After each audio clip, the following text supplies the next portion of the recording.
नमस्कार दोस्तों, मैं हूं प्रसन्न मिश्रा और स्वागत है आपका द हिंदू के दैनिक हिंदी अनुवाद में। तो दोस्तों, आज तारीख है 4 अप्रैल 2017। तो चलिए शुरू करते हैं। तो दोस्तों, यहाँ एक खबर लिखी हुई है कि African invoice seek UN probe into Noida attacks. यानी कि जो अफ्रीकी देशों के राजदूत हैं तो उन्होंने इस बात की मांग की है कि नोएडा में अफ्रीकियों पर हुए हमलों की यूएन के द्वारा जाँच कराई जाए। लिखा हुआ है कि accuse India of not taking sufficient and visible deterring measures. यानी कि आरोप लगाया है उन्होंने कि भारत जो है तो पर्याप्त रूप से और ऐसे उपाय नहीं कर रहा है जो कि उनको दिख सकें कि वो लोगों को इस चीज़ के लिए रोकते हों कि वो अफ्रीकियों पर हमला ना करें। तो मैं आपको बताना चाहूँगा कि अभी कुछ दिनों पहले घटना हुई थी कि नोएडा के एक इलाके में कुछ अफ्रीकी लोगों के साथ मारपीट की गई थी और उन पे ये इल्ज़ाम लगाया गया था कि वो वहाँ पर ड्रग्स इत्यादि बेचते हैं और एक बच्चा जो था तो उन्हीं के द्वारा जो ड्रग्स दी गई थी उसे खा करके उसकी मौत हो गई थी, जिसके बाद वहाँ पे तनाव फैल गया था। तो अब हुआ ये है कि इन लोगों के खिलाफ़ अक्सर इस तरीके की घटनाएं होती रहती हैं। आपको पता होगा कि दिल्ली में जब आम आदमी पार्टी की सरकार बनी थी तो ऐसे ही सोमनाथ भारती ने भी जाकर के एक काम किया था। हालांकि उनकी आलोचना हुई थी। उन्होंने ये आरोप लगाया था कि जो अफ्रीकी महिलाएं होती हैं तो वो प्रोस्टिट्यूशन यानी कि वेश्यावृत्ति में इन्वॉल्व रहती हैं। तो इस वजह से क्या था कि उनकी उस बात पे आलोचना तो हुई, हालांकि कहीं ना कहीं उस पे राजनीतिक दृष्टिकोण था, क्योंकि मैं खुद दिल्ली में जहाँ पे रहता हूँ तो लोगों का अफ्रीकियों के प्रति जो रवैया है तो वो ठीक नहीं है, या कि फिर ऐसा माना जाए कि ये शायद ऐसे कुछ गतिविधियों में शामिल रहते हैं जिसकी वजह से यहाँ पे लोग उनको ऐसी नज़रों से देखते हैं।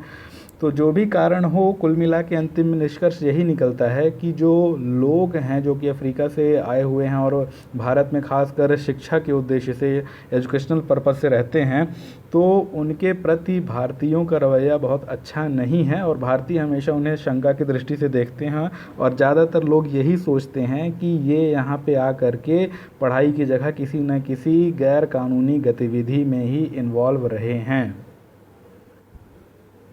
हालांकि आपको बता दूं कि अगर यहाँ पर अफ्रीकी छात्रों पे हमला होता है तो इसका जो प्रत्युत्तर है या कि इसका जो रिपरकशन है तो वो कहीं ना कहीं हमको अफ्रीका में भारतीयों पर दिख सकता है। क्योंकि ये भी आप जान लीजिए कि जो अफ्रीका में भारतीय रहते हैं तो वो अभी नहीं गए हैं, वो तो बहुत पहले गए थे और वो तो वहाँ के नागरिक भी बन चुके हैं जिन देशों में वो रहते हैं। लेकिन फिर भी कई घटनाएं ऐसी देखी गई हैं कि जब उनके साथ मारपीट हुई हो, तो अभी जैसे जब नोएडा में ये घटना हुई तो उसके बाद अफ्रीका में भी एक दो है छिटपुट घटनाएं हुई जहाँ पे कुछ भारतीयों की पिटाई की गई थी। तो कुल मिलाकर के कहीं ना कहीं आपसी भाईचारा और जो आपसी समझ होती है तो उसको ले करके चलना होगा। और इसके अलावा पुलिस को भी इस बात को निश्चित करना होगा कि वो ऐसे अफ्रीकी जो छात्र हैं जिनके बारे में ऐसी बार बार सूचनाएं मिलती रहती हैं कि वो गलत गतिविधियों में सम्मिलित थे, तो उनके खिलाफ कार्रवाई करके उन्हें फिर से उनके देश भेजने की कोशिश भी करनी चाहिए, ताकि कहीं ऐसा ना हो कि यहाँ पर वो रहें और उनके साथ मारपीट हो या कुछ और ऐसी घटना हो जाए कि उनकी मौत वगैरह हो जाए। तो इससे जो है तो समस्याएं और ज़्यादा बढ़ेंगी। बल्कि यही करना चाहिए भारत के विदेश मंत्रालय को कि इन अफ्रीकी देशों के राजदूतों को ये बता देना चाहिए स्पष्ट तौर पे कि अगर अफ्रीकी छात्र यहाँ पे गलत गतिविधियों में सम्मिलित होंगे तो हम उनको आपके देश वापस भेज देंगे। तो इससे कम से कम ये बेहतरी रहेगी कि उनके साथ यहाँ पे कोई दुर्घटना होने की संभावना ज़्यादा नहीं होगी। और जो अफ्रीकी छात्रों के ऊपर इल्ज़ाम लगते हैं तो ये तो मैं कहूँगा कि ऐसा नहीं है कि जितने छात्र हैं अफ्रीका के वो सारे यही करते हैं, लेकिन कहीं ना कहीं वो ऐसी गतिविधियों में शामिल रहे हैं जिसकी वजह से उनकी ऐसी छवि बनी है। क्योंकि जब कहीं आग होती है तभी धुआं उठता है, ऐसे बिना आग के धुआं तो नहीं होता है। तो ऐसी गतिविधियों में वो शामिल पहले रहे होंगे, तभी जा कर के उनके ऊपर हमेशा इस तरीके के आरोप लगते रहे हैं। हालांकि अब उसको एक पूरा वही बना लिया गया है कि ये ऐसा करते हैं, पर आवश्यक नहीं कि वो ऐसा हमेशा करते हों। अगली खबर है जो है तो IISc tops national rankings, IIT Madras come second. यानी कि अभी आपको पता होगा कि national institutional ranking framework NIRF 2017 का निर्माण किया गया था और उसमें ये कहा गया था कि जो देश भर के इंस्टीट्यूशंस हैं, जो संस्थान हैं, तो उनको रैंकिंग प्रदान की जाएगी। लेकिन इसमें आप ये भी जान लीजिए कि सभी संस्थानों को ये विवेकाधिकार दिया गया है कि क्या वो इस रैंकिंग में शामिल होना चाहते हैं। तो जो संस्थान इस रैंकिंग में खुद को शामिल नहीं करना चाहते थे उन्होंने नहीं किया, तो उनको रैंकिंग भी नहीं दी गई। जैसे कि जो सेंट स्टीफेंस कॉलेज है, जो कि बहुत ही जाना माना कॉलेज माना जाता है दिल्ली यूनिवर्सिटी का, वो रैंकिंग लिस्ट में था ही नहीं। तो बाद में पता चला कि शायद इन्होंने अपना नाम ही नहीं दिया था उसके लिए, नहीं तो रैंकिंग में तो कहीं ना कहीं होते वो। तो इसमें आपको बताऊं कि जो सबसे ऊपर यूनिवर्सिटीज़ रखी गई हैं, जो इंस्टीट्यूशंस रखे गए हैं, तो टॉप 10 इंस्टीट्यूशंस में तो 7 की 7 IITs हैं। सबसे ऊपर है कौन? IISc बेंगलोर है, तो वो तो हमेशा ही रहता है, तो वो तो हमेशा नंबर 1 पे रहेगा ही। बाकी की जो रैंकिंग से थोड़ी आगे पीछे होती रहती हैं, तो बाकी के जो 9 स्थान थे उसमें 7 IITs हैं, उसके अलावा JNU है, फिर उसके अलावा BHU है।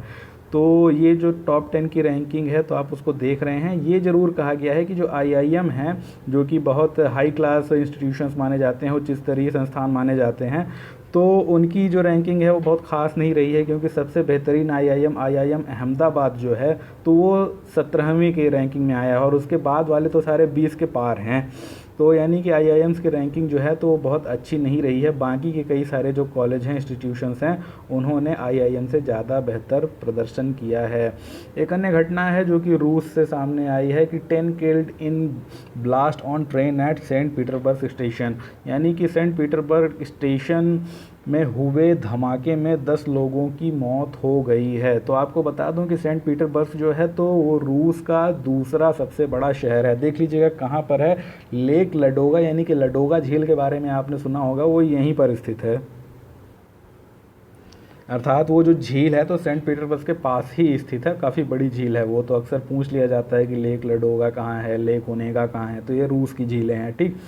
तो यहाँ पर ये घटना हुई है, हालांकि अभी तक किसी ने इसके बारे में क्लेम नहीं किया है, दावा नहीं किया है कि किसने इस घटना को अंजाम दिया है, लेकिन व्लादिमीर पुतिन का ये कहना है कि हम सभी दृष्टिकोणों पे जांच कर रहे हैं, और जो सबसे ऊपर दृष्टिकोण है जिस पे जांच हो रही वो ये कि क्या ये एक आतंकवादी हमला है या कि ये किसी दूसरे प्रकार का हमला है। तो कुल मिलाकर के अब 1-2 दिन में सामने आ जाएगा, या कि कोई ना कोई इसकी ले ही लेगा जिम्मेदारी। तो अभी तो जो सर्वाधिक संभावना मानी जा रही है, जो मैं मीडिया रिपोर्ट्स में देख रहा हूँ, तो मान रहे हैं कि चेचन विद्रोहियों का ये काम हो सकता है, क्योंकि चेचन विद्रोहियों ने ऐसी बहुत पहले घटनाएं की हुई हैं रूस के अंदर, तो इस घटना के भी चेचन विद्रोहियों द्वारा अंजाम दिए जाने की संभावना सर्वाधिक है। लेकिन देखा जा सकता है कि अभी ISIS के खिलाफ जो अभियान छेड़ रखा था रूस ने, तो हो सकता है कि एक ये नया ही ट्रेंड देखने में आ जाए कि ISIS, जो कि अभी तक पश्चिमी यूरोप में सर्वाधिक सक्रिय था, जैसे कि फ्रांस में और बेल्जियम में जो उन्होंने अटैक्स किए थे, तो अब वो धीरे धीरे यूरोप के बाकी देशों की तरफ भी बढ़ रहा है, खासकर रूस की तरफ। तो दोस्तों अगली खबर है कि defence ministry not to buy Barak missile, यानी कि जो रक्षा मंत्रालय है तो उसने बराक मिसाइलों की खरीद को अपनी सहमति प्रदान कर दी है। तो आपको पता होगा कि भारत में एक डिफेंस एक्विजिशन काउंसिल यानी कि रक्षा खरीद परिषद है, और वही तय करती है कि कौन सी चीज़ें खरीदी जानी चाहिए भारत के रक्षा उपयोग के लिए और कौन सी नहीं खरीदी जानी चाहिए।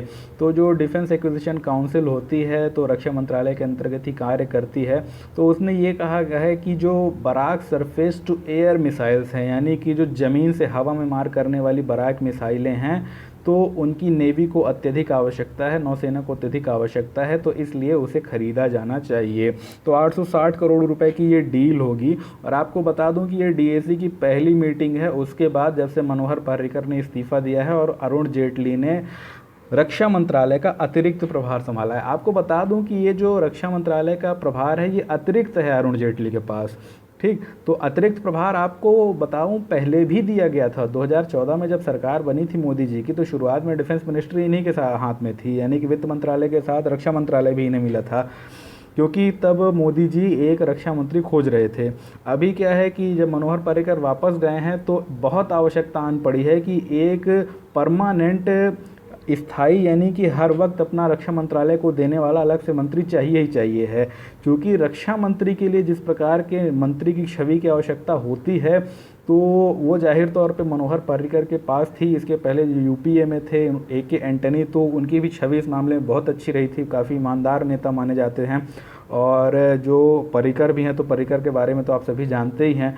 तो अब क्या है कि अब ऐसा एक अच्छा नेता खोज पाना मोदी जी के लिए भी मुश्किल काम है, तो इसलिए अभी अरुण जेटली जी को उन्होंने एडिशनल चार्ज दिया हुआ है। अब देखते हैं कि वो किसको बनाते हैं। हालांकि कुछ लोगों ने विक्रम सिंह का नाम सुझाया था, लेकिन ऐसे व्यक्ति को शायद अभी मोदी जी आगे नहीं लाना चाहते हैं जो कि पहले से ही डिफेंस में रह चुके हों, क्योंकि उनको लगता है कि हो सकता है कि वो वहाँ पे जो प्रमोशन वगैरह होते हैं तो उनको प्रभावित करें। तो इसलिए अभी तो नहीं लगता कि वो वीके सिंह को रक्षा मंत्रालय देंगे, लेकिन देखते हैं भविष्य में क्या स्थिति बनती है। तो आपको बता दूं कि जो बराक मिसाइलें हैं तो ये इज़राइल के द्वारा निर्मित मिसाइलें हैं, और आईएनएस विक्रमादित्य जो है तो वो इन मिसाइलों का पहले से भी प्रयोग कर रहा है। तो दोस्तों यहाँ पे एक खबर है कि government seeks opinion on changes in RTI act, यानी कि सरकार ने आरटीआई एक्ट अर्थात आरटीआई अधिनियम में संशोधन के लिए लोगों से राय मांगी है। तो आपको बता दूं कि 15 अप्रैल तक आप सभी आरटीआई के पोर्टल पे जा करके वहाँ पर अपनी राय दे सकते हैं कि आप आरटीआई में क्या बदलाव चाहते हैं। हालांकि जो कुछ बदलाव सुझाए गए हैं अब तक उनके बारे में यहाँ पे जानकारी दी गई है, तो आपको थोड़ा बहुत बता देता हूँ। जो मुख्य रूप से इसमें बदलाव सुझाए जाने हैं वो ये हैं कि जो सीआईसी यानी कि मुख्य सूचना आयुक्त होता है तो उसकी ताकतें बढ़ाई जानी चाहिए, घटाई जानी चाहिए, स्थिर रहनी चाहिए। ठीक, इस पे बात होगी। दूसरा है फाइलिंग ऑफ एप्लीकेशन, यानी कि आवेदन जो वहाँ पे दायर किया जाता है तो उसकी प्रक्रिया कैसी होनी चाहिए। अगला है कंप्लेंट्स एंड अपील, यानी कि जो शिकायतें और अपीलें की जाती हैं तो उनमें क्या कोई परिवर्तन होना चाहिए। तो यहाँ पे ये कहा गया है कि an amendment proposes that an applicant can file complaints within 135 days of filing the application under act, यानी कि अगर कोई व्यक्ति कोई भी एप्लीकेशन या आवेदन देता है कि उसको कोई सूचना चाहिए और सूचना उसको नहीं मिलती है तो 135 दिन के भीतर क्या है कि अपनी एक कंप्लेंट डाल सकता है, शिकायत डाल सकता है कि उसको सूचना नहीं दी जा रही है। और आगे लिखा है कि and in case of delay a request for condonation will also have to be filed, अर्थात कि अगर देर हो जाती है तो रिक्वेस्ट फॉर कॉन्डोनेशन यानी कि माफ़ी की जो रिक्वेस्ट है तो वो भी फाइल करनी पड़ेगी। अर्थात कोई भी ऐसा अधिकारी जो सूचना नहीं दे रहा है तो उसको वहाँ पे क्या करना पड़ेगा कि एक माफ़ी के लिए निवेदन की अपील फाइल करनी पड़ेगी कि भैया हमको माफ़ कर दो, हमसे गलती हो गई कि हमने आपको समय पर वो सूचनाएं उपलब्ध नहीं कराई। तो ये कुछ नए प्रावधान हैं जिनके बारे में सुझाया जा रहा है। हालांकि आपको बता दूं कि ये प्रस्ताव जो हैं तो ये सारे संसद जाने हैं। ठीक, तो संसद को ये तय करना है कि ये सारे जो हैं तो पास होंगे कि नहीं होंगे।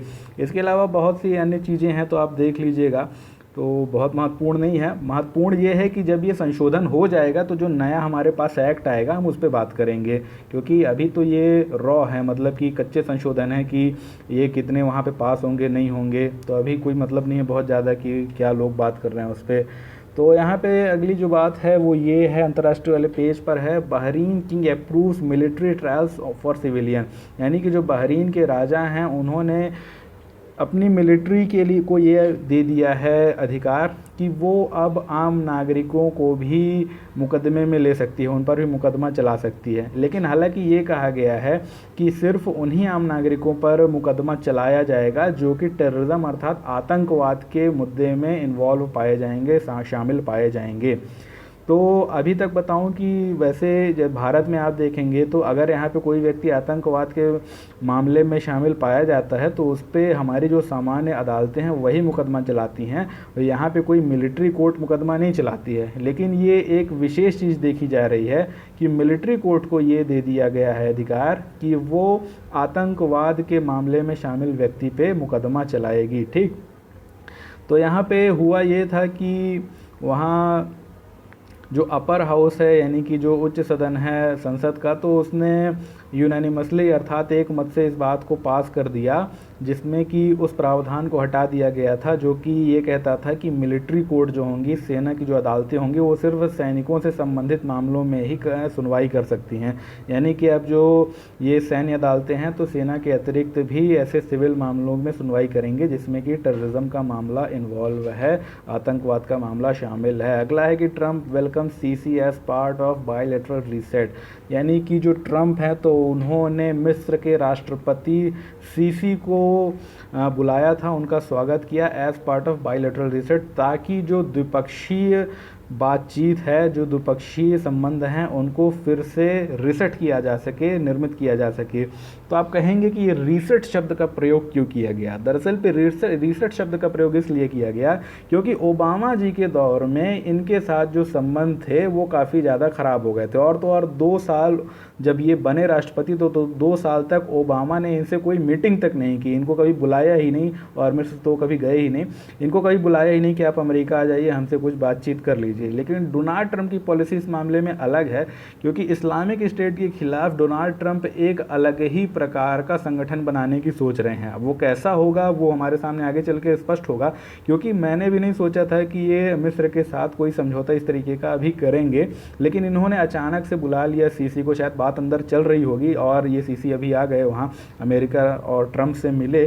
तो कई लोगों को थोड़ा सा मतलब इस पे आश्चर्य लगा कि मतलब जहां ओबामा ने पूरी तरीके से संबंध इनके साथ समाप्त कर लिए थे इस बात को लेकर के कि इन्होंने मोहम्मद मुर्सी को वहाँ पे तख्ता पलट किया था और ये खुद सत्ता पे काबिज हो गए थे, तो ओबामा ने क्या किया था कि इनका बॉयकॉट कर दिया था, बहिष्कार कर दिया था। तो कहीं ना कहीं ट्रंप ये चाहते हैं कि इस्लामिक स्टेट को ख़त्म करने के लिए वो जितने लोगों का समर्थन प्राप्त कर सकते हैं उन्हें करना चाहिए। तो यहाँ पे जो बातें लिखी हुई हैं तो लगभग मैंने सारी आपको बता ही दी। यहाँ पे एक अन्य बात जो उन्होंने स्टेटमेंट था वो बता दी, I just want to let everybody know in case there was any doubt, यानी कि मैं सभी लोगों को बता देना चाहता हूँ अगर उन्हें किसी प्रकार की शंका हो तो, कि इजिप्ट के साथ यानी कि जो प्रेसिडेंट सीसी हैं तो हम उनके साथ पूरी तरीके से खड़े हुए हैं, और जो सीसी हैं तो उन्होंने बहुत मुश्किल हालातों में भी बहुत अच्छा काम किया है। And we are very much behind Egypt and people of Egypt, और हम हमेशा ही इजिप्ट के साथ और इजिप्ट के लोगों के साथ कदम से कदम मिलाकर चलने को तैयार हैं, अर्थात उनके बिल्कुल पीछे खड़े हुए हैं उनकी रक्षा के लिए। और अगर वो हमारे एजेंडे के साथ चलना चाहते हैं तो दरअसल पे क्या है कि इस्लामिक स्टेट जो है तो ठीक वैसा ही जैसे कि आपने भस्मासुर की कहानी होगी वैसा ही साबित हो रहा है, क्योंकि अरब के ही देश थे कुछ जिन्होंने इस्लामिक स्टेट को वहाँ पर राजनीतिक रूप से उठापटक या तख्ता पलट करने के लिए पैदा किया था। और इस्लामिक स्टेट का जो एक बड़ा मकसद था वो ये था कि इराक और सीरिया में जो वहाँ पर शिया सरकार है उनको हटा करके वहाँ पे सुन्नी सरकार स्थापित की जाए। लेकिन ये क्या है कि भस्मासुर बन गया है। अब ये जो है तो पूरी दुनिया में एक आतंकवाद फैला रहा है, ऊपर से अब इनके जो निशाने पर हैं तो वो सभी लोग हैं, यानी कि अब ये नहीं देखते हैं शिया हैं सुन्नी हैं। इस्लामिक स्टेट का पूरा ये फंडामेंटल हो गया है कि उनकी सत्ता के सामने जो भी आएगा तो वो उसको समाप्त कर देंगे। हालांकि उसके बावजूद भी मैं नाम नहीं लूँगा, कुछ ऐसे देश हैं जो कि अभी भी ये सोच रहे हैं कि इस्लामिक स्टेट का अभी भी कुछ राजनीतिक लाभ उठाया जा सकता है। तो जिन देशों को भी लगता है कि इस्लामिक स्टेट का राजनीतिक लाभ उठाया जा सकता है तो उनको देखना चाहिए कि पाकिस्तान भी तालिबान का लाभ उठाने की सोच रहा था। आज पाकिस्तान में खुद तालिबानी इतने हमले कर रहे हैं कि पाकिस्तान को लगता है कि तालिबान नहीं बनाते तो ज़्यादा बेहतर था, ये अब उल्टे हमारे गले पड़ रहा है। ठीक, तो कहने की सीधी सी बात यह है कि जो इस तरीके के आतंकवादी संगठन होते हैं वो किसी के सगे नहीं होते हैं, क्योंकि वो एक दिन पलट के आप पे ही हमला कर देते हैं। तो ऐसे ही कभी हमारे भी देश में गलतियां हुई हैं। राजीव गांधी से गलती हो गई थी कि उन्होंने लिट्टे को बहुत सहयोग दिया था, बाद में उनकी मौत जो थी तो लिट्टे की ही आतंकवादियों द्वारा हत्या करके हुई। और इस तरीके से बहुत सी घटनाएं सारी दुनिया में हुई। तो सभी को ये समझना चाहिए कि आतंकवाद या कि इस तरीके का जो नॉन स्टेट एक्टर्स हैं, जो गैर राज्य तत्व हैं, उनका बहुत इस्तेमाल नहीं करना चाहिए अंतर्राष्ट्रीय राजनीति को प्रभावित करने के लिए। नहीं तो उसकी जो अंतिम में लहर होती है कहीं ना कहीं आपको ही दुष्प्रभावित करती है। तो अब देखिए, इस्लामिक स्टेट को ख़त्म करने के लिए पूरी दुनिया जब तक एकजुट नहीं होगी तब तक तो वो नहीं होगा। अगला है कि Israel blocking access to Gaza, यानी कि गाज़ा में लोगों को जाने से इज़राइल ने रोक दिया है। तो ये कहा जा रहा है कि ह्यूमन राइट्स वॉच नाम का एक अंतर्राष्ट्रीय एनजीओ है जो कि मानवाधिकार से संबंधित विभिन्न प्रकार के कार्य करता है। उसका कहना है कि हमारे जो कार्यकर्ता हैं ना तो उनको गाज़ा पट्टी में घुसने दिया जा रहा है, और जो वहाँ पे रहने वाले ऐसे कार्यकर्ता हैं जो वहीं के निवासी हैं उनको बाहर नहीं निकलने दिया जा रहा है। ठीक, तो कुल मिला के कहने का तात्पर्य ये है कि इज़राइल इस बात की पूरी कोशिश कर रहा है कि गाज़ा पट्टी के अंदर के जो हालात हैं वो निकल करके बाहर नहीं आने चाहिए। तो उनका कहना था कि एक तरीके से ये लोगों के मानवाधिकारों का उल्लंघन है और हनन है, और उनका ये कहना था कि हम सभी व्यक्ति जिनके ऊपर कोई ऐसा आरोप नहीं है कि हम गाजा में जा कर के वहाँ के लोगों को भड़काएंगे या कुछ और करेंगे, उनको भी वहाँ पे नहीं जाने दिया जा रहा है। जबकि इजराइल के कानून का ये कहना है कि किसी भी व्यक्ति को वहाँ जाने की इजाज़त देनी चाहिए जिस व्यक्ति के ऊपर कोई ऐसा आरोप ना हो या कोई ऐसा शक ना हो कि वो वहाँ पे जा कर के किसी प्रकार की डिस्टेबलाइजिंग यानी कि अस्थिरता पूर्ण गतिविधियाँ पैदा करने का कार्य करेगा। तो बिजनेस वाले पेज में आते हैं, यहाँ पे एक लिखी हुई है खबर, Malaysian PM seeks early FTA, यानी कि जो मलेशियाई प्राइम मिनिस्टर हैं तो उन्होंने जल्द से जल्द एक एफटीए यानी कि फ्री ट्रेड एग्रीमेंट की मांग की है। तो आपको पता होगा कि जो मलेशिया के वे प्रधानमंत्री हैं का नाम है मोहम्मद नजीब रज़ाक, तो वो आए थे भारत अभी। तो उस खबर को मैंने ज़्यादा इसलिए नहीं लिया क्योंकि मैं जानता था कि जो उनसे संबंध टाइज़ होंगी यानी कि जो वहाँ पे समझौते होंगे वो मुख्य रूप से आर्थिक समझौते ही होंगे और कहीं ना कहीं वो आसियान और आरसेप से ही संबंधित होंगे। ठीक, तो वही हुआ भी है। ये कहा जा रहा है उनके द्वारा कि चूँकि अब एक ट्रांस पैसिफिक पार्टनरशिप जो थी, जो टीपीपी थी, जो कि अमेरिका के साथ होनी थी साउथ ईस्ट के देशों की, वो तो बिल्कुल ख़त्म हो चुके। डोनाल्ड ट्रंप ने आते ही कहा है कि ये जो है तो पूरी तरीके से अनवायबल है, अव्यावहारिक है, तो हम तो इसको कर नहीं सकते। तो उन्होंने टीपीपी को तो ख़त्म ही कर दिया। तो उनको ये लगता है अब रजाक साहब को और बाकी साउथ ईस्ट के देशों को कि एशिया में ही उनके जो पुरानी टाइज़ हैं, जो कि पुराने समझौते हैं, उनको ही मजबूत किया जाए और एफटीए जो हैं तो उसके मानकों को, उसके नॉर्म्स को और भी ज़्यादा सहज बनाया जाए ताकि व्यापार और ज़्यादा से ज़्यादा बढ़ सके। तो आपको बताऊं कि इन्होंने जो बात प्रस्तावित की है वो तो हालांकि बहुत बड़ी बात है, ऐसा होना अभी तो संभव नहीं दिख रहा है। इन्होंने कहा कि आरसेप में जो 16 देश हैं तो उन सभी को एक मेगा एफटीए करना चाहिए, यानी कि एक बहुत विशाल फ्री ट्रेड एग्रीमेंट करना चाहिए जिससे कि इन सभी देशों के बीच जो है तो व्यापार बहुत सुगम हो जाए। तो आपको बता दूं कि जो आरसेप में 16 देश हैं तो वो कौन कौन है। सबसे पहले तो आप जान लीजिए कि आरसेप के 16 देश कौन कौन से हैं। तो 10 देश तो आसियान के जो हैं वो तो आप जानते ही होंगे, ठीक, और आपको जानना चाहिए। उसके अलावा भारत, जापान, चीन, दक्षिण कोरिया, ऑस्ट्रेलिया और न्यूजीलैंड, ये जो सारे देश हैं तो ये आरसेप के सदस्य हैं। और ये कहना है नजीब रजाक साहब का कि इन सारे के सारे देशों को अब मिल करके एक बहुत विशाल मेगा एफटीए बनाना चाहिए। तो मुझे तो नहीं लगता कि अभी इतनी आसानी से ये पॉसिबल है, क्योंकि इन सभी देशों के बीच जो व्यापार है वो इतना विशाल, समझिए कि पूरे के पूरे एक तरीके से एशिया को इन्होंने कवर कर लिया है। ठीक, अगर पश्चिम एशिया छोड़ दिया जाए तो एशिया को इन्होंने पूरी तरीके से कवर कर लिया। तो इतने बड़े इलाके में अगर व्यापार जो है तो वो मुक्त रूप से होने लगेगा तो ऐसे में बहुत सारे जो छोटी छोटी मैन्युफैक्चरिंग कंपनीज़ हैं वो तो बर्बाद हो जाएंगी। क्यों इसलिए बर्बाद हो जाएंगी कि बड़े बड़े जो मैन्युफैक्चरर्स हैं तो वो उन सारे देशों में जाकर के व्यापार करने लगेंगे जहां पर चीज़ों की मांग तो है, लेकिन क्या है कि व्यापारिक प्रतिबंधों की वजह से विदेशी वस्तुएं वहां पे आसानी से उपलब्ध नहीं होती हैं। ठीक, या कि जब किसी भी देश में कि कोई भी ऐसा सामान बहुत ज़्यादा डंप किया जाने लगता है, जैसे मैंने भारत में आपको बताया था कि जो चीन का स्टील है, जो दक्षिण कोरिया का स्टील है, बहुत ज़्यादा डंप होने लगता है तो भारत एंटी डंपिंग ड्यूटी लगा देता है, काउंटर वेलिंग ड्यूटी लगा देता है। ठीक, तो ये सारी जो चीज़ें हैं तो ये सारे ऑप्शन ख़त्म हो जाएंगे अगर एफटीए हो गया तो सारे देश इस बात को ध्यान में रखते हैं कि उनके यहाँ विदेशी वस्तुएं उतनी ही आनी चाहिए ताकि उनके भीतर के अंदर के जो खुद के व्यापारी हैं या उद्योगपति हैं वो बर्बाद ना हो जाएं, क्योंकि इन सब के व्यापार बर्बाद होने से बहुत भयंकर बेरोजगारी और अन्य समस्याएं उत्पन्न हो सकती हैं। तो इतना बड़ा मेगा एफटीए मुझे होने की तो संभावना नहीं दिखती है, लेकिन फिर भी उन्होंने एक बात सुझाई है तो कहीं ना कहीं थ्योरेटिकली, सैद्धांतिक तौर पर तो हमें ये बात जाननी चाहिए। और आपको बता दूं 2016 में बहुत सिंपल क्वेश्चन आया था कि आरसेप का संबंध है, तो उसने दिया था डब्ल्यूटीओ से, आसियान से, इससे उससे। तो ऐसे ही बता रहा हूँ, जैसे मैं आपको बहुत सी छोटी छोटी खबरें बता रहा हूँ ना, ये सीधे यूपीएससी में एकदम एक लाइन के क्वेश्चन में पूछ लिया जाएगा। तो आप कहेंगे कि हमने तो उसको बहुत गहराई से पढ़ा, पूछा इसने बहुत सतही। तो बहुत से लोग ऐसे होते हैं उनको यही नहीं पता होता है कि आरसेप होता क्या है। ठीक, तो आपको तो बहुत सारी गहरी चीज़ें भी अब धीरे धीरे पता चल गई होंगी मेरे साथ जुड़ के। अगली खबर है, सासेक group can add 70 billion to GDP, यानी कि जो सासेक समूह है तो वो अपनी जीडीपी में $70 बिलियन और जोड़ सकता है। तो ये बता दूं कि इस बार सासेक की आने की संभावना 100% लग रही है। क्यों? इसलिए लग रही है क्योंकि सासेक एक ऐसे ग्रुप के तौर पर, एक ऐसे समूह के तौर पे आगे बढ़ाया जा रहा है जिसको माना जा रहा है कि ये सार्क को काउंटर करेगा। यानी कि सार्क में पाकिस्तान है पर सासेक में पाकिस्तान को नहीं रखा गया है।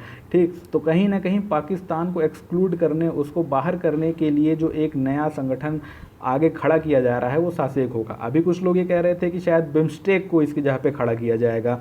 यानी कि अगर सार्क अव्यवहारिक हो जाता है, क्योंकि उससे कोई मीटिंग वीटिंग तो हो नहीं पाती, जो मीटिंग होती है उसमें कोई नतीजा तो निकल नहीं पाता, तो ये कहा जा रहा था कि पाकिस्तान चूँकि सार्क में हर जगह अड़ंगा लगा देता है तो बिम्स्टेक को आगे किया जाएगा, ताकि जो बाकी के दक्षिण एशियाई देश हैं तो वो आपस में समझौते कर सके और पाकिस्तान को एक्सक्लूड किया जा सके अगर वो किसी भी प्रकार का वहाँ पे कोऑपरेशन या सहयोग नहीं दिखाता है। तो सासेक ऐसा ही संगठन है। सबसे पहले ये जान लीजिए कि सासेक के सदस्य कौन कौन हैं। ठीक, सदस्य हैं सासेक के बांग्लादेश, भूटान, भारत, नेपाल, मालदीव और श्रीलंका। और इसमें एक नया सदस्य जोड़ा गया है जिसकी वजह से ये न्यूज़ आई थी, इसमें म्यांमार को जोड़ा गया और इसीलिए ये सारे लोग मिले थे म्यांमार का स्वागत करने के लिए और इस बात पे मुख्य रूप से विचार करने के लिए कि म्यांमार के आने से सासेक में किस तरीके के बदलाव होंगे, क्या लाभ होंगे, क्या हानि होंगी, इत्यादि इत्यादि। तो इन सभी देशों के जो फाइनेंस मिनिस्टर हैं यानी कि वित्त मंत्री हैं, तो वो सभी मिल के बैठ करके बातचीत अभी किए और उसमें ये कंक्लूज़न निकाला गया कि अगर सासेक को वाकई में व्यावहारिक बना दिया जाए तो इन सभी देशों की जो पूरी जीडीपी है तो उनको मिला दें अगर पूरी जीडीपी को, तो वो अभी जितनी है तो उससे $70 बिलियन ज़्यादा हो सकती है। यानी कि बहुत भयंकर उनको फ़ायदा हो सकता है। क्यों? क्योंकि आपसी व्यापार बहुत ज़्यादा बढ़ जाएगा। और उससे भी जो महत्वपूर्ण बात है वो ये है कि 20 मिलियन एम्प्लॉयमेंट, यानी कि 2 करोड़ उसमें एम्प्लॉयमेंट प्रतिवर्ष उत्पन्न की जा सकेंगी 2025 तक। यानी कि कितनी इसमें एम्प्लॉयमेंट अर्थात रोजगार की संभावना है और साथ ही साथ देखा जाए तो ये उन देशों की जीडीपी में भी कितना बड़ा विस्तार करेगा। लेकिन वही है कि सासेक पे कितनी सहमति आगे चल के बनेगी वो देखने वाली बात होगी, क्योंकि सासेक तो एक ग्रुप है, इसके ग्रुप के अंदर जो समझौते होंगे वो सबसे ज़्यादा महत्वपूर्ण होंगे कि वो समझौते क्या क्या होते हैं, फिर बाकी लोग उन समझौतों का पालन किस प्रकार से करते हैं, झगड़े विवाद तो नहीं होते। तो उन सारी चीज़ों पे इस ग्रुप की सासेक की सफलता वो निश्चित करे होगी। आपको बता दूं कि सार्क भी इसी उद्देश्य से खोला गया था, लेकिन सार्क में क्या था कि कोई उसमें ऐसा कंसेंसस बना ही नहीं, तो एक प्रकार से वो जो था तो नाम मात्र का संगठन रह गया कि वहाँ पे कभी कोई गहरा कार्य हुआ ही नहीं, कोई बहुत कहते हैं जैसे सब्सटेंशियल या कि महत्वपूर्ण वहाँ पर कोई निर्णय कभी लिया ही नहीं जा सका, क्योंकि हर निर्णय में पाकिस्तान विरोध करता था कि इसमें तो भारत को लाभ हो रहा है, हम इसके खिलाफ हैं, फला है, ढका है दुनिया भर का। तो वो सारी बातें जो थी तो पटरी से उतर जाती थी। तो जो महत्वपूर्ण बात है वो यही है कि सासेक के बारे में मैंने बहुत कुछ बताया, पर इंटरनेट में जा करके और भी थोड़ा बहुत पढ़ लीजिए। हो सकता है कि कुछ ऐसे 1-2 स्टेटमेंट मिल जाएं वहाँ पर जो कि मैंने नहीं बताए हों या कि आपको ना मिलें अभी मेरे इसमें डिस्कशन में, फिर आप वहाँ पे आ जाएं तो आप दिक्कत में आ जाएं, क्योंकि सासेक इस बार आने की संभावना बहुत ज़्यादा मेरे ख्याल से। यहाँ पे एक खबर है कि BS3 ban hits commercial vehicle markets makers hard. यानी कि जो BS3 बैन है तो उसने जो वाणिज्यिक रूप से वाहन बनाने वाले हैं, जो वाणिज्यिक वाहन निर्माता हैं, तो उनको बहुत बुरी तरीके से प्रभावित किया है। तो मैंने आपको बताया ही था कि 1 अप्रैल 2017 से BS3 वाहनों का विक्रय और रजिस्ट्रेशन दोनों ही अवैध हो जाएगा, दोनों ही बंद हो जाएगा। तो इनके पास 2-3 दिन थे जिसमें कि इनको ये करना था कि इनके पास जितने बचे हुए हैं BS3 वाहन उनको वो तुरंत बेच दें 31 मार्च तक। क्यों? उसके बाद तो बिकेंगे है नहीं। तो मजबूरी में इन्होंने इतना डिस्काउंट दिया, शायद आप में से कितने भी ख़रीदा भी हो, कि इनको उस डिस्काउंट की वजह से 2,500 करोड़ रुपए का घाटा लगा है। यानी कि कहना ये है कि 1,200 करोड़ रुपए का घाटा लगा है इस डिस्काउंट की वजह से कंपनियों को, और 1,300 करोड़ रुपए का घाटा इसलिए लगेगा कि इस डिस्काउंट के बावजूद भी कई सारी गाड़ियाँ नहीं बिक पाई। अब इतनी गाड़ियाँ तो बिक नहीं सकती थी, 8.25 लाख गाड़ियाँ थीं, तो 3 दिन में आप कैसे इतनी सारी गाड़ियाँ बेच लेंगे। हालांकि ज़्यादातर मोटरसाइकिल्स थी इसमें, लेकिन फिर भी 8.25 लाख गाड़ियों को 3 दिन में बेच लेना आसान नहीं होता है, भले आप उसको कितना भी सस्ता कर दीजिए। तो यहाँ तक कि कुछ कंपनियां तो ऐसी थी जिन्होंने 40% तक अपने जो दाम थे वो गिरा दिए, उसके बावजूद भी सिर्फ और सिर्फ 55% वाहन ही बेचे जा सके, यानी कि जो 45% वाहन थे वो नहीं बिक पाए। तो वो जो हैं तो अब क्या होंगे, वो वापस होंगे। तो उनमें जो सबसे बड़ा जो बदलाव किया जाएगा वो इंजन में किया जाएगा, और इंजन ही जो होता है वो सबसे महंगा पार्ट होता है, सबसे महंगा हिस्सा होता है किसी भी गाड़ी का। तो उसमें अब क्या है कि जब पूरा बदलाव किया जाएगा तो उसमें क्या है, कॉस्ट ज़्यादा आएगी। अब ऐसा तो है नहीं कि आप इंजन बदल दिए तो आप ये कहेंगे कि हम पुराने इंजन का जो हमारा घाटा हुआ है वो भी हम गाड़ी में जोड़ के लेंगे, तो अब ऐसी गाड़ी में इतनी महंगी हो जाएगी, कोई खरीदेगा नहीं उसको। तो आगे चल के जो BS4 मानकों के हिसाब से गाड़ियाँ आएंगी तो ढांचा तो वही रहेगा, लेकिन उनका इंजन बदल दिया जाएगा। लेकिन उस इंजन को बदलने में काफ़ी खर्चा आएगा इनको, और पुराने इंजन तो किसी काम के अब रहे नहीं, वो तो फेंकने पड़ेंगे। तो इस वजह से कहा जा रहा है कि 1300 करोड़ रुपए का घाटा लगेगा। तो 1200 करोड़ रुपए का घाटा डिस्काउंट में, 1300 करोड़ का घाटा इंजन बदलने में, तो ले देके 2500 करोड़ का नुकसान होगा इन ऑटोमोबाइल कंपनियों को। तो आते हैं आखिरी पेज में, लाइफ वाला पेज। कोई ख़ास खबर नहीं है, बिल्कुल कोई भी खबर नहीं दिख रही है मुझे कि कोई वैज्ञानिकता से संबंधित कुछ खबर दिख रही हो। ठीक, ऐसे जो खाली इस तरीके की खबरें हैं, British inventor hope for electronic tricycle success. ठीक, तो ये जो सारी चीज़ें हैं तो बकवास खबरें होती हैं, इसको पढ़ना वढ़ना नहीं चाहिए। ठीक, इंडोनेशिया सेल्फी मंकी थ्रेटेंड, यानी कि इंडोनेशिया का जो सेल्फी मंकी है तो वो थ्रेटेंड है, यानी कि वो समाप्त हो सकता है, उस पर खतरा मंडरा रहा है। तो ये भी कोई बहुत ख़ास महत्वपूर्ण खबरें नहीं हैं। खास करके भारत की प्रजातियां हो तो उसके बारे में पढ़ लेते हैं, लेकिन इसलिए आपको बता रहा हूं कि आप अनावश्यक खबरें न मत पढ़ा कीजिए। ठीक, अब जैसे यहाँ पे एक दिया हुआ है कि global initiative launch the fight fake news, यानी कि एक वैश्विक रूप से पहल की गई है ताकि जो फर्जी खबरें हैं तो उनको हटाया जा सके फेसबुक इत्यादि से। तो ये भी कोई ख़ास खबर नहीं है, बस इतना ज़रूर कहना चाहूँगा कि फेसबुक, मैं इसलिए आया क्यों मेनली इस पेज पे जबकि कोई खबर नहीं थी, इसलिए आया कि आप लोग फेसबुक बहुत चलाते हैं, व्हाट्सएप बहुत चलाते हैं, लेकिन मैंने देखा है कि आप में से कई सारे लोग ऐसे होंगे जो कभी वेरीफाई नहीं करते हैं कि फेसबुक में क्या आने वाली सभी खबरें सच होती हैं। दरअसल पे आधे से ज़्यादा झूठ होती हैं। फेसबुक जो है वो झूठ का अड्डा बन चुका है। ठीक, तो आप अगर एक बुद्धिमान व्यक्ति हैं, एक विवेकशील व्यक्ति हैं, तो आपको कभी भी फेसबुक में लिखी हुई किसी चीज़ पे तब तक भरोसा नहीं करना चाहिए जब तक कि वो किसी भी बहुत ही ज़्यादा वेरीफाइड पेज से नहीं आया हो। जैसे कि ऑल इंडिया रेडियो है, वहाँ से आया है तो आप भरोसा कर सकते हैं, लेकिन उल्टे लोग भरोसा किन खबरों पे करते हैं, जो अंड बंड टाइप के पेजों से आती हैं, जैसे I support Arvind Kejriwal, I support Narendra Modi, I support फला ढेका। ये लोग अजीब अजीब खबरें पता नहीं क्या क्या देते रहते हैं और लोग उन पर भरोसा करते रहते हैं कि ये शायद फैक्ट सही होगा, ये शायद फैक्ट सही होगा। तो ये एकदम फर्जी फैक्ट होते हैं, झूठे फैक्ट होते हैं। ऊपर से फेसबुक में बाढ़ आई हुई है नए पेज की, स्पॉन्सर्ड पेज होते हैं, यानी कि वो पैसा देते हैं फेसबुक को, तो फेसबुक उनके जो पोस्ट है बूस्ट कर देता है, स्पॉन्सर्ड हो जाते हैं वो पोस्ट। तो वो फैक्ट के पेज होते हैं, उनमें फर्जी फैक्ट दिए होते हैं। और मैंने देखा कि 2 लाख लाइक, 5 लाख लाइक उसमें पड़े होते हैं। लोग बिना सोचे लाइक करते हैं, कमेंट करते हैं, ये बिना देखे कि उसके पीछे जो स्रोत है सही है कि नहीं है। ठीक, तो मैंने देखा कि उसमें एक फैक्ट आया हुआ था कि अल्बर्ट आइंस्टाइन दिन में 11 घंटे सोता था। ठीक, अब ये खुद का फर्जी इतना फैक्ट है कि आइंस्टीन के खुद की बायोग्राफी में लिखा हुआ है कि ऑटोबायोग्राफी में, कि मतलब वो छोटी छोटी लिखा करते थे अपने बारे में ऐसी चीज़ें, कि उनका कहना था कि मैं दिन में 3 घंटे सोता हूँ। अब इस तरीके की फर्जी खबरें जो हैं बिना लोग दिमाग लगाए उसको लाइक कर देते हैं, 3 लाख लाइक, 4 लाख लाइक।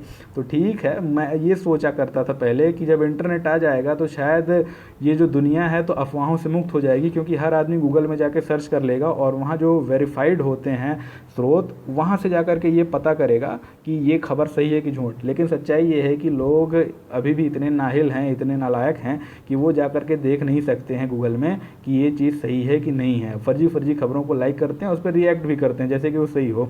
तो लोगों के विवेक पे कोई असर नहीं पड़ा है। तो मेरा ये मानना है कि आगे चल के भी लोग वैसे ही रहेंगे, कोई फ़र्क नहीं पड़ेगा। ठीक, प्लेटफॉर्म बदलते जाएंगे पर लोगों का विवेक जो है तो वो बहुत ज़्यादा परिवर्तित नहीं होने वाला है।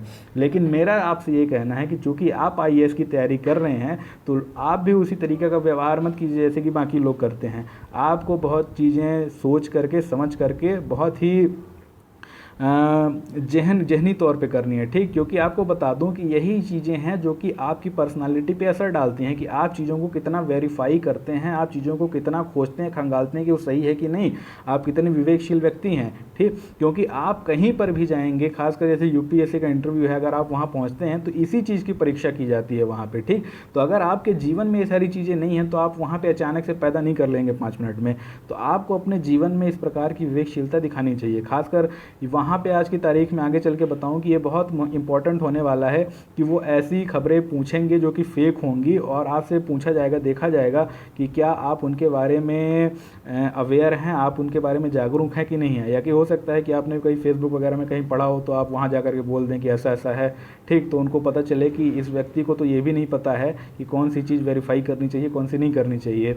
तो यही है कि ये जो सारी चीज़ें हैं तो आप ध्यान रखिए, और जो फैक्ट्स पे पेज आते हैं तो उन पे हमेशा आप चीज़ें देख करके उस पर वो कीजिए, अपना निर्णय लीजिए कि वो सही हैं कि गलत है, ठीक। बहुत सारी ऐसे अफवाहें यूपीएससी के बारे में कुछ लोग फैला देते हैं, अजीब अजीब टाइप का, बहुत से पेजेस ऐसे हैं।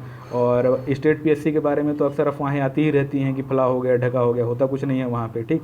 तो आपको अफवाहों पे नहीं जाना है, वेरीफाइड जो सोर्सेज हैं तो उन स्रोतों में जा कर के चीज़ों को, खबरों को वेरीफाई करना है, ठीक। तो कल फिर से मिलेंगे, तब तक के लिए धन्यवाद, शुभ रात्रि, जय हिंद।